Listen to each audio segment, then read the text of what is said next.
नमस्कार दोस्तों, आज हम लोग मनोविज्ञान के कुछ क्वेश्चंस को सॉल्व करेंगे जो सभी प्रकार के एग्ज़ाम्स में पूछे जाते हैं। क्वेश्चन का जो डिफ़िकल्टी लेवल है वो धीरे धीरे बढ़ेगा। तो सबसे पहले बात करें तो पहला क्वेश्चन देखते हैं क्या है।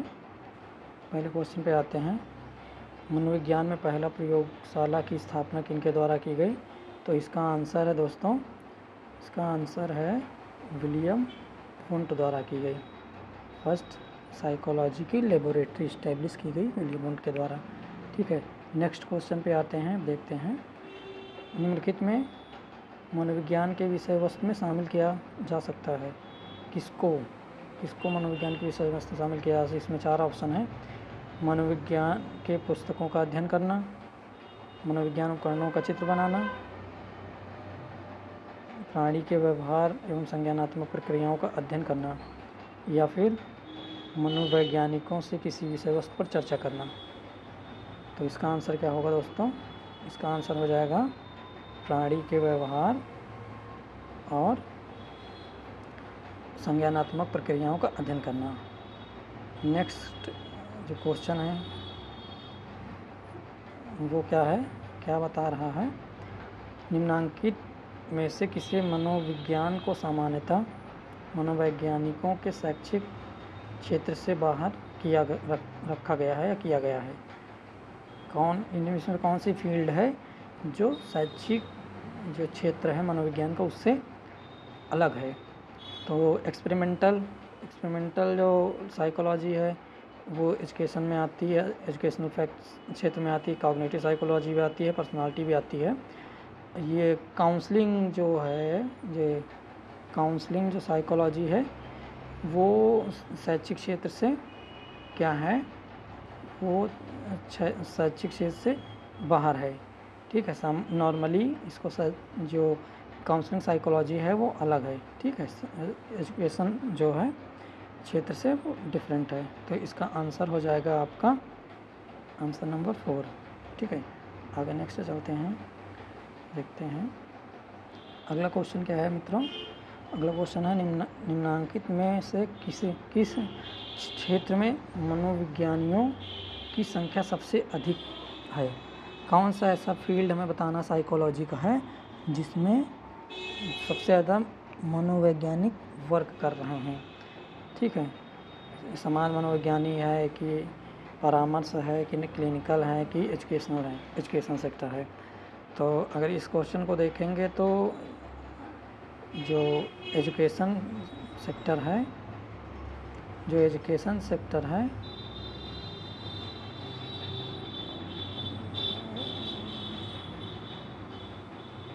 जो एजुकेशन सेक्टर है वो क्या है, ज़्यादा उसमें मनोवैज्ञानिक वर्क कर रहे हैं। ठीक है, आगे देखते हैं, अगला प्रश्न देखते हैं दोस्तों। अगला प्रश्न क्या कहता है, इंट्रोस्पेक्शन मेथड में प्रयोज्य और सब्जेक्ट मतलब प्रयोज्य तथा अध्ययनकर्ता दो अलग अलग व्यक्ति होते हैं या एक ही व्यक्ति होता है जो सब्जेक्ट भी होता है, इन्वेस्टिगेटर भी होता है, या फिर सब्जेक्ट तथा अध्ययनकर्ता की ज़रूरत नहीं होती है, या फिर जो प्रयोज्य तथा अध्ययनकर्ता में से केवल अध्ययनकर्ता की ज़रूरत पड़ती है? तो इसका राइट आंसर बताएंगे आप सभी लोग। जैसा आपको पता है इंट्रोस्पेक्शन क्या है, इंट्रोस्पेक्शन में है खुद का ऑब्जर्वेशन करना। तो खुद का जब ऑब्जर्वेशन करोगे तो क्या होगा, खुद ही सब्जेक्ट होगे और खुद ही इन्वेस्टिगेटर होगे। तो इसका राइट आंसर क्या हो जाएगा मित्रों, ये हो जाएगा दोनों क्या होते हैं, एक ही व्यक्ति होता है। अगला क्वेश्चन देखते हैं दोस्तों क्या है। अगला क्वेश्चन देखिए, निम्नलिखित में से किसे इंट्रोस्पेक्शन विद के दोष के रूप में शामिल नहीं किया जा सकता है? दोष में शामिल नहीं किया जा सकता इंट्रोस्पेक्शन के, जो इंट्रोस्पेक्शन का किसे डिमेरिट नहीं माना जा सकता। इंट्रोस्पेक्शन क्या है? इंट्रोस्पेक्शन एक ऐसी विधि है जिसमें पशु पक्षियों तथा शिशुओं का अध्ययन संभव नहीं है। क्या एक डिमेरिट है? बिल्कुल है डिमेरिट। अंतर्निरीक्षण वस्तु में वस्तुनिष्ठता अधिक होती है। क्या एक डिमेरिट है? बिल्कुल नहीं है, वस्तुनिष्ठता तो होती नहीं, इसमें सब्जेक्टिविटी ज़्यादा होती है। ठीक है, और आगे देखते हैं, अंतर्निरीक्षण विधि द्वारा असामान्य व्यक्तियों का जो अध्ययन संभव नहीं है। बिल्कुल असामान्य व्यक्तियों को, असामान्य होगा, नॉर्मल पर्सन होगा तो वो इंट्रोस्पेक्शन कर ही नहीं पाएगा, बिल्कुल डिमेरिट है। और ये अंतर्निहित द्वारा सभी तरह की अनुभूतियों का अध्ययन संभव नहीं है। बिल्कुल सभी प्रकार की अनुभूतियों का जो अध्ययन है इंट्रोस्पेक्शन मेथड के द्वारा संभव नहीं है। तो डिमेरिट्स हो गई 1, 2, 3, और जो नहीं है उसका मतलब क्या हुआ, इसमें वस्तुनिष्ठताएँ सब्जेक्टिविटी ज़्यादा पाई जाती है, क्योंकि वही व्यक्ति क्या होता है, इंट्रोस्पेक्टर भी होता है, वही सब्जेक्ट भी होता है। इसलिए क्या हुआ, 6 का आंसर हो जाएगा दूसरा वाला। आगे देखते हैं दोस्त किस तरह के क्वेश्चंस हैं। जिस प्रेक्षण में प्रेक्षक व्यक्ति के व्यवहारों का अध्ययन दूर से ही अर्थात उनके कार्यों में बिना हाथ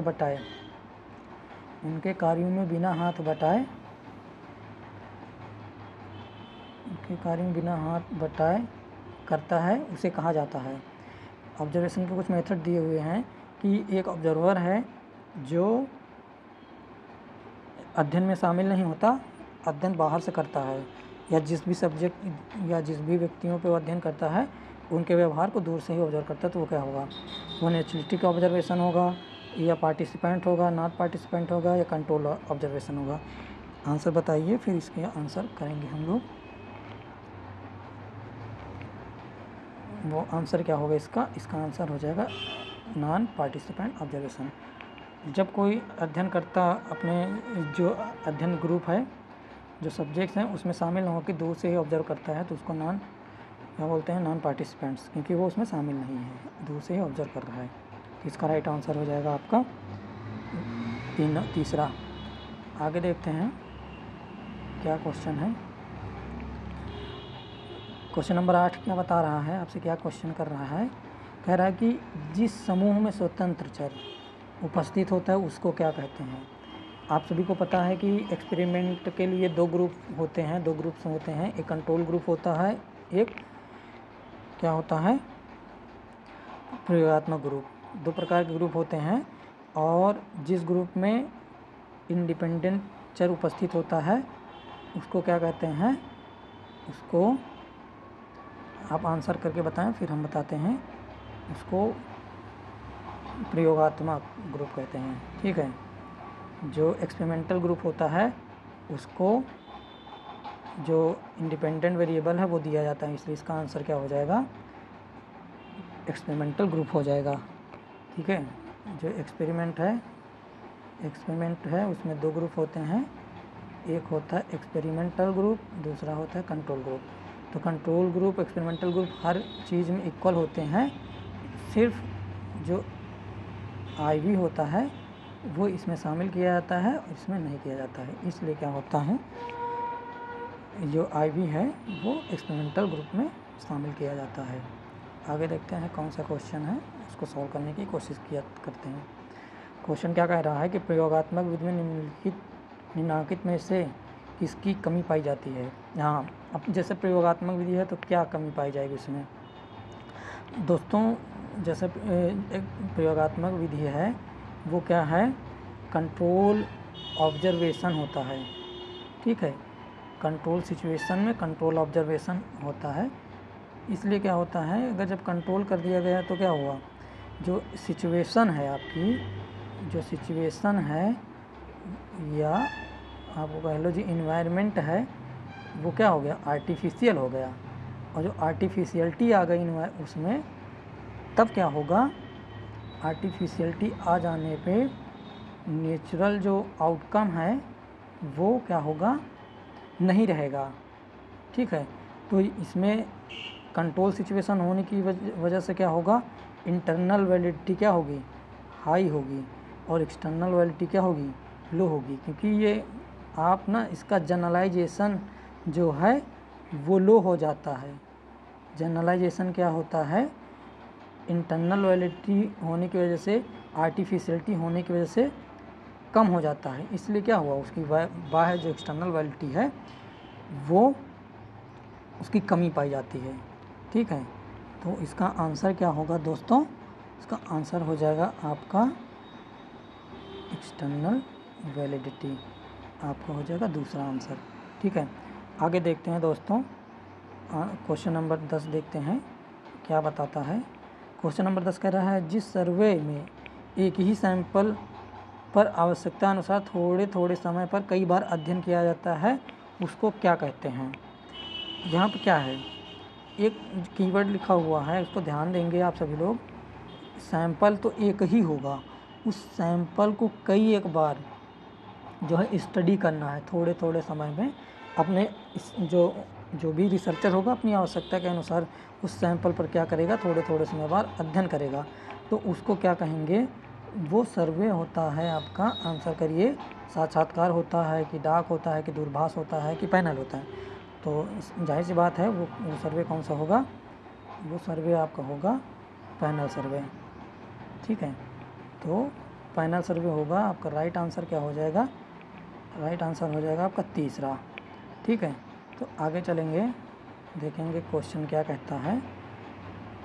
क्वेश्चन क्या कहता है कि निम्नांकित में से कौन सा सर्वे को कम से कम समय में संपन्न किया जा सकता है। अब इसमें टाइम के बेस पे पूछा गया है कि कौन सा ऐसा सर्वे है इन चारों में से जिसे कम समय में किया जा सकता है। साक्षात्कार सर्वे, इंटरव्यू अगर लोगे तो क्या होगा, इंटरव्यू लोगे तो आपको बहुत व्यवस्थाएं करनी पड़ेंगी, बहुत टाइम लगेगा। डाक में क्या है कि आपने डाक तो कर दिया, उसका पता नहीं रिप्लाई कब आए। पैनल सर्वे जैसा कि भी आपने पढ़ा, कई बार अध्ययन किया जाएगा। अगर क्विक रिस्पांस चाहिए तो आपको क्या करना पड़ेगा, दूरभाष सर्वे यानी टेलीफोन जो सर्वे है आप वो करेंगे, तब क्या होगा, आपका कम समय में हो जाएगा। इसलिए इसका आंसर क्या होगा, पहला वाला हो जाएगा। ठीक है, आगे देखते हैं दोस्तों क्या क्वेश्चन है। यदि कुछ वर्षों तक व्यक्ति के व्यवहार में होने वाले परिवर्तन का क्रमबद्ध अध्ययन करने के लिए कहा जाए। अब एक चीज़ ध्यान देंगे, कीवर्ड क्या है, कह रहा कुछ वर्षों तक, यानी कि आप कुछ वर्षों का मतलब वो 1 वर्ष 2 वर्ष 3 वर्ष कुछ भी हो सकता है। यानी कि यहाँ पे टाइम फिक्स कर दिया गया है और उसके बाद उसके व्यवहार में जो सिस्टम क्रमबद्ध मतलब जो सिस्टमेटिक आपका परिवर्तन आएंगे, सिस्टमेटिक चेंज इन बिहेवियर्स होंगे, उसका अध्ययन करना हो तो कौन सी मेथड का अप्लाई करोगे आप। आंसर करो, फिर आंसर बताते हैं। ऑब्जर्वेशन आप कब करते हो, ऑब्जर्वेशन कब करते हो, जब नेचुरल बिहेवियर आपको मेजर करना होता है। ठीक है, नेचुरल सेटिंग में किसी के बिहेवियर को देखना होगा, ऑब्जर्व करना होगा, तो उसके लिए आप क्या करोगे, ऑब्जर्वेशन मेथड का उपयोग करोगे। और ये लॉन्गिट्यूडिनल स्टडी क्या कहती है कि आप किसी भी सैंपल को, आपका जो भी सैंपल है उसको आप क्या करोगे, सिस्टमेटिक ढंग से कई वर्षों तक कर सकते हो। ठीक है, यानी कि सैंपल तो आपका क्या होगा, सेम होगा, और समय टाइम क्या होगा, टाइम हो जाएगा चेंज। जब टाइम चेंज हो जाएगा तो क्या होगा, वो आपकी लॉन्गिट्यूडिनल स्टडी हो जाएगी। ठीक है, तो इसका आंसर क्या होगा प्यारे मित्रों, इसका आंसर हो जाएगा कालानुक्रम या अनुदैर्घ्य विधि या लॉन्गिट्यूडिनल मेथड।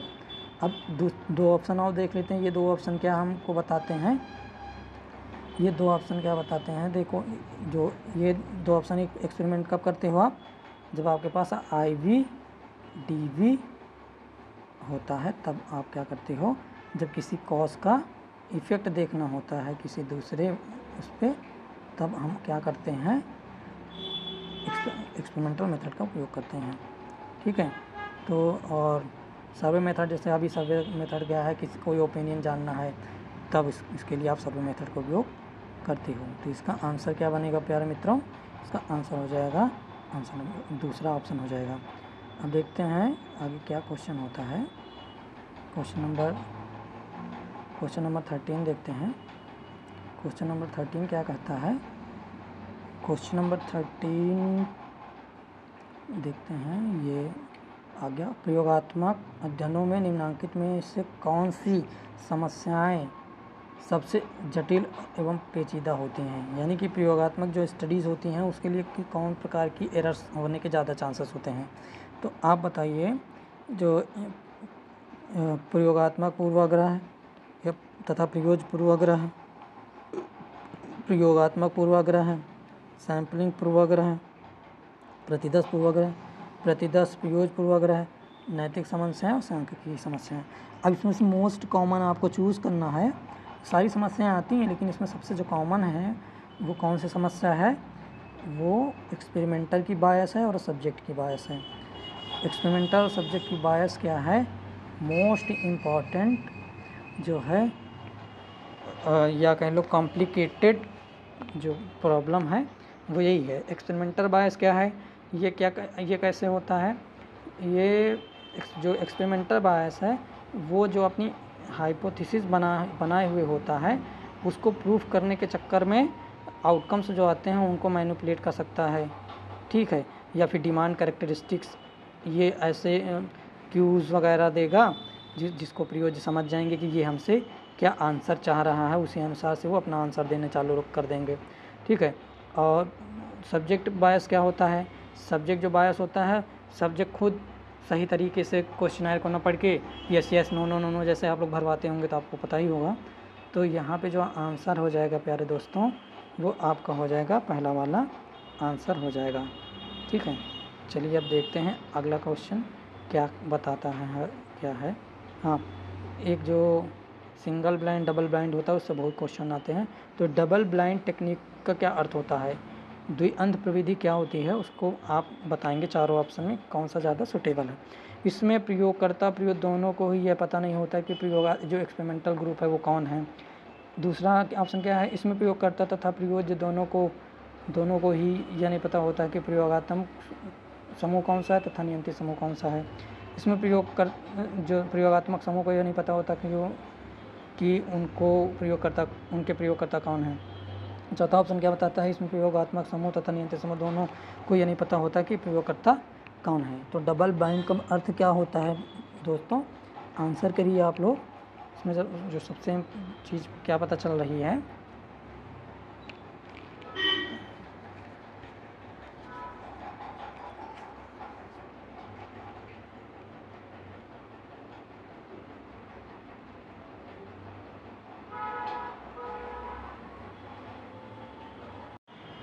तो इसका आंसर क्या हो जाएगा प्यारे दोस्तों, सबसे सूटेबल आंसर क्या लग रहा है आपको, आंसर करें जल्दी से।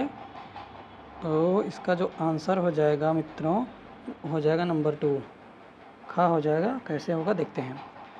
तो इसमें क्या है, ये कह रहा है कि प्रयोगकर्ता और प्रयोज्य दोनों को नहीं पता होता है डबल ब्लाइंड में कि एक्सपेरिमेंटल ग्रुप में कौन है और नियंत्रित ग्रुप में कौन है, ये इनको नहीं पता होता है। प्रयोज्यों को भी नहीं पता होता वो कंट्रोल ग्रुप के हैं या नियंत्रित ग्रुप के हैं। उसी तरह से प्रयोगकर्ता को भी नहीं पता होता कि कौन सा जो सब्जेक्ट है वो कौन से ग्रुप का है, ठीक है। इसको डबल ब्लाइंड बोला जाता है, ठीक है। सिंगल ब्लाइंड में क्या होता है, एक को पता होता है, दोनों में से एक को पता होता है कि कौन से ग्रुप कौन है, ठीक है। तो आगे देखते हैं दोस्तों, आगे प्रश्न क्या कहता है। आगे कहता है कि निम्नांकित में से किसे मनोवैज्ञानिक अध्ययनों की विशेषताओं में शामिल नहीं किया जा सकता है। मनोवैज्ञानिक अध्ययनों की विशेषताओं में शामिल नहीं किया जा सकता है तो क्या होता है। इसके ऑप्शन क्या हैं, पहला ऑप्शन है मनोवैज्ञानिक अध्ययन वस्तुनिष्ठ होता है, आपको बताना है ये सही होगा। या फिर मनोवैज्ञानिक अध्ययन में जो मनोवैज्ञानिक चर हैं उनका मापन किया जाता है, ये ऑप्शन देखना है आपको, ये है सही है कि नहीं। मनोवैज्ञानिक अध्ययन प्रायः पुनरावृत्त होते हैं या मनोवैज्ञानिक अध्ययन का स्वरूप प्रयोगात्मक होता है। आपको इसमें से ऑप्शन चूज़ करना है, बताइए इसका ऑप्शन क्या होगा। इसका ऑप्शन हो जाएगा नंबर 4। वो कैसे होगा आइए जानते हैं, कौन सा सही होगा। चौथा सही हो जाएगा। अब जानते हैं क्यों सही होगा। अब देखिए जितने भी मतलब मनोवैज्ञानिक अध्ययन होते हैं ज़रूरी थोड़ी वो एक्सपेरिमेंट हो, ठीक है। एक्सपेरिमेंट क्या है, एक मेथड एक तरीका है और मनोवैज्ञानिक अध्ययन करने के और भी तरीके हैं और भी विधियां हैं। इसलिए सिर्फ जो मनोवैज्ञानिक अध्ययनों का स्वरूप जो है एक्सपेरिमेंटल ही हो ये ज़रूरी नहीं है, ठीक है। कोरिलेशनल भी हो सकता है, क्वालिटेटिव क्वांटिटेटिव और जितनी भी स्टडी मेथड्स हैं वो हो सकते हैं, ठीक है। तो आगे देखते हैं दोस्तों क्या क्वेश्चन है, उसको सॉल्व करने की कोशिश करते हैं। चलिए देखते हैं। निम्नांकित में से किसे मनोवैज्ञानिक मापन की विशेषताओं में सम्मिलित नहीं किया जा सकता। हाँ, जो मनोवैज्ञानिक मापन है उसमें सम्मिलित नहीं किया जा सकता। तो कौन इसमें से ऑप्शन होगा? पहला ऑप्शन कहता है कि मनोवैज्ञानिक मापन में की इकाई निश्चित नहीं होती। जो मनोवैज्ञानिक मापन है उनकी इकाई निश्चित नहीं होती। दूसरा क्या कहता है? मनोवैज्ञानिक मापन में एक ट्रू जीरो पॉइंट होता है। मनोवैज्ञानिक मापन में परिशुद्धता कम होती है। मनोवैज्ञानिक मापन इनडायरेक्ट होता है। तो इसमें से आपको आंसर बताना है मेरे मित्रों। उसके बाद हम उसको बताएंगे, एक्सप्लेन करेंगे क्यों ऐसा होगा। तो इसका जो आंसर है वो दूसरा हो जाएगा। वो क्यों होगा उसको हम लोग एक्सप्लेनेशन में जानेंगे। ठीक है, ये सॉरी दूसरा ऑप्शन कौन सा हो जाएगा? खा। ठीक है, अब यही क्यों होगा? अब जैसे हम लोगों को पता है, आपको भी पता है कि जो मेजरमेंट है वो दो तरीके से होता है। एक फिजिकल होता है, एक साइकोलॉजिकल होता है। तो फिजिकल वाले में क्या है? ट्रू जीरो पॉइंट आता है, ट्रू जीरो पॉइंट आता है। ठीक है, और इसमें क्या होता है? जो साइकोलॉजिकल मेजरमेंट होते हैं उसमें आर्बिट्री जीरो पॉइंट होता है। तो यहाँ पे ट्रू जीरो पॉइंट आ गया, इसका मतलब क्या हुआ? ऑप्शन नंबर 2 सही हो जाएगा। इसका मतलब क्या होता है? ट्रू जीरो पॉइंट और आर्बिट्री जीरो पॉइंट का, ट्रू जीरो पॉइंट का मतलब वाले जो फिजिकल मेजरमेंट हैं वो क्या कहते हैं कि अगर किसी चीज़ की लेंथ मेजर करनी हो, अगर किसी चीज़ की लेंथ मेजर करनी हो तो उसमें एग्जैक्टली जीरो से स्टार्ट होके जाएगा। यहाँ पे जीरो माना जाएगा और यहाँ पे जो मेजरमेंट होगा, मान लीजिए 0 से 100 मीटर, 0 से 100 मीटर हो गया। लेकिन अगर आप साइकोलॉजिकल वे टर्म में देखोगे तो आर्बिट्री जीरो पॉइंट क्यों होता है? हम लोग ये मान के चलते हैं, सपोज करके चलते हैं 0 से 10 या 100 के बीच में जो आएगा, जीरो मान के चलते, एग्जैक्टली जीरो नहीं होता है। ठीक है, 0 से 100 के बीच में आने वाले को हाई बोलेंगे या लो बोलेंगे। ठीक है, और 100 से 200 के बीच में आने वाले मॉडरेट बोलेंगे। ठीक है, और 200 से एबव वाले को बोलेंगे हाई। ठीक है, लेकिन अब यहाँ पे जीरो लिखा हो, जीरो का मतलब ये नहीं होता जीरो। मान लीजिए कोई साइकोलॉजिकल टेस्टिंग की गई, उसमें किसी व्यक्ति का जीरो स्कोर आ जाएगा तो उसका मतलब ये नहीं होगा उसके अंदर है ही नहीं। जैसे मान लो आईक्यू मेजर किया, किसी व्यक्ति का जीरो स्कोर आ गया, इसका मतलब नहीं उसके अंदर आईक्यू है ही नहीं। ठीक है, इसलिए उसको बोलते हैं आर्बिट्री जीरो पॉइंट माना जाता है साइकोलॉजिकल टेस्टिंग में। अब हम लोग बढ़ते हैं नेक्स्ट प्रश्न की ओर और उसको सॉल्व करने की कोशिश करते हैं। एग्जाम्पल है, बता रहा है कि अगर मान लिया जाए कि क्या मान लिया जाए? मान लिया जाए कि मोहन की बुद्धि लब्धि 70 है और सोहन की बुद्धि लब्धि 140 है। तो इसके आधार पे आप क्या निष्कर्ष निकालोगे? सोहन मोहन से अधिक बुद्धि का है, ये निष्कर्ष निकलेगा, या सोहन की बुद्धि मोहन की बुद्धि से दोगुनी अधिक है, ये निकलेगा, या सोहन एक प्रतिभाशाली व्यक्ति है, यह निकलेगा, या मोहन की बुद्धि औसत से कम है, मोहन की बुद्धि औसत से कम और सोहन की बुद्धि औसत से ज़्यादा। आप इसका क्या निष्कर्ष निकालेंगे बताइए। इस तरह के प्रश्न देखने में सभी आंसर होता है। ठीक है, उसको कैसे करेंगे वो हम लोग देखेंगे। तो इसका आंसर क्या होगा? आंसर करिए, फिर आंसर पर टिक करते हैं। इसका आंसर हो जाएगा मेरे दोस्त, ये चौथा हो जाएगा कि मोहन की बुद्धि औसत से कम है जबकि सोहन की बुद्धि औसत से अधिक है।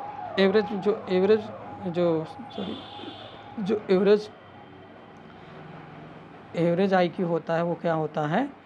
वो 100 होता है। तो 100 से बिलो जो हो जाएगा क्या होगा? एवरेज से कम। और 100 से एबो जो हो जाएगा वो क्या हो जाएगा? औसत से ज़्यादा। ये हो गया औसत से कम, ये हो गया औसत से ज़्यादा। तो इसलिए ये चौथा ऑप्शन क्या होगा? सही हो जाएगा। प्यारे मित्रों, आगे देखते हैं कौन सा क्वेश्चन आता है, उसको सॉल्व करने की कोशिश करते हैं। ठीक है, तो आइए देखते हैं। यह प्रश्न क्या रहा है कि व्यक्तियों को पुरुष तथा महिला में वर्गीकृत करना। मान लीजिए व्यक्ति है, कोई सैंपल है, उसको आप पुरुष और महिला में कैटेगराइज कर रहे हो, तो ये किस मापन का उदाहरण है? ये नॉमिनल क्लासिफिकेशन मेजरमेंट होगा, ऑर्डिनल होगा, इंटरवल होगा, रेशियो होगा। मेजरमेंट के 4 जो तरीके हैं या 4 जो मेजरमेंट की विधियां हैं, इसमें से कौन से में ये आपका स्टेटमेंट लाई करता है? तो बहुत ही इजी है, इसको आप आंसर कर लोगे इजीली। ये हो जाएगा, ऐसा हमें पता है, ये हो जाएगा आपका पहला वाला। ठीक है, पहला वाला ऑप्शन क्या होगा? वो सही हो जाएगा। क्यों? क्योंकि इसमें ये कीवर्ड दे ही रखा है। वो क्लासिफाइड किस में करते हो आप? नॉर्मल जो नॉमिनल होता है या क्लासिफैक्टरी जो आपके पास डेटा होता है वो आपके नॉमिनल में आता है। ठीक है, तो ये आंसर सही हो जाएगा। अब बात करेंगे अगले जो प्रश्न है वो क्या कहता है। अगला प्रश्न क्या कह रहा है, जो कैलेंडर में दिखाया गया दिन एवं फ़ारेनहाइट तथा सेल्सियस थर्मामीटर का मापन, मतलब ये कैलेंडर का जो दिन है वो फ़ारेनहाइट और सेल्सियस थर्मामीटर का जो मापन है आदि को निम्नलिखित में किस श्रेणी में रखा जाता है। तो ये वही ऊपर वाला क्वेश्चन है, सिर्फ एग्जाम्पल चेंज कर दिया गया है। तो इसका आंसर क्या होगा बताओ। रेशियो मेजरमेंट होगा, नॉमिनल होगा, इंटरवल होगा, ऑर्डिनल होगा। जल्दी से आंसर करो मेरे दोस्तों। इसका आंसर